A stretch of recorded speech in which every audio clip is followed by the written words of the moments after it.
ജാതിമത വംശഭേദങ്ങളില്ലാത്ത മനുഷ്യ മനസ്സുകളുടെ ഒരുമ. അതാണ് ഗുരു ആഗ്രഹിച്ചത്. ഒരു ജാതിയെന്നും ഒരു മതമെന്നും പറഞ്ഞതിലൂടെ മനുഷ്യജാതി എന്നും മനുഷ്യമതം എന്നുമാണ് ഗുരു ഉദ്ദേശിച്ചത്. മതം ഏതായാലും മനുഷ്യൻ നന്നായാൽ മതി എന്നാണ് ഗുരു ചിന്തിച്ചത്. മനുഷ്യാണാം മനുഷ്യത്വം ജാതി. മനുഷ്യന് ജാതി ഒന്നേയുള്ളൂ, അത് മനുഷ്യത്വമാണ്. ഇതായിരുന്നു ഗുരു സന്ദേശം. ഇതിൽ ജാതിസ്പർദ്ധക്കോ വംശവിദ്വേഷത്തിനോ ഇടമില്ല. മനുഷ്യരാകെ ഏകോദര സഹോദരങ്ങൾ. ഈ ചിന്ത മനസ്സിലുറപ്പിക്കാൻ കഴിഞ്ഞാൽ ഒരു വിഭാഗത്തിന് മറ്റൊരു വിഭാഗത്തോട് ദേഷ്യം പുലർത്താൻ കഴിയുമോ? ഇസ്രയേലിന് ഗാസാതിർത്തിയിലേക്ക് മിസൈൽ അയക്കാൻ കഴിയുമോ? ഇങ്ങനെ അതിനിഷ്ഠുരമാവിധം ഒരു ജനതയെ ഭൂമുഖത്തു നിന്നും, ഒരു നാടിനെ ഭൂപടത്തിൽ നിന്നും തുടച്ചു നീക്കാൻ ശ്രമിക്കാനാവുമോ? ഇല്ല എന്നത് തന്നെയാണ് ഉത്തരം. ലോകത്തിൻ്റെ നാനാഭാഗങ്ങളിൽ ഇന്നുണ്ടാകുന്ന സംഘർഷങ്ങളിൽ മിക്കതിനും അടിസ്ഥാനം രാഷ്ട്രീയമല്ല, വംശീയതയാണ്. വംശവിദ്വേഷത്തിൻ്റെ കലാപത്തിയാണ് പടർന്നു വ്യാപിക്കുന്നത്. ഈ വംശവിദ്വേഷം അവസാനിപ്പിക്കാനുള്ള ഒറ്റമൂലി ഗുരു സന്ദേശത്തിലുണ്ട്.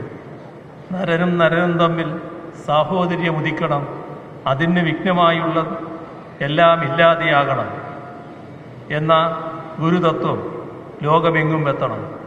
കാലാതീതമായ പ്രസക്തിയുള്ളതാണ് ഗുരുവചനങ്ങൾ. ദേശാതീതമായി എല്ലാ ലോകത്തിനും എന്നും ആവശ്യമായി വരുന്നവയാണ് ഗുരുവിൻ്റെ മഹത്തായ മാനവിക സൂക്തങ്ങൾ. ഒരു കാലത്ത് ജാതിഭ്രാന്തിൻ്റെ ആലയമായിരുന്ന നമ്മുടെ കേരളത്തിൽ മാനവികതാബോധത്തിൻ്റെ വെളിച്ചം പടർത്തിയത് ആ ഗുരു സന്ദേശങ്ങളാണ്. ലോകത്ത് ഇന്ന് വംശവിദ്വേഷത്തിൻ്റെ ഇരുട്ടു നിറഞ്ഞ സംഘർഷഭൂമികൾ പലതുമുണ്ട്.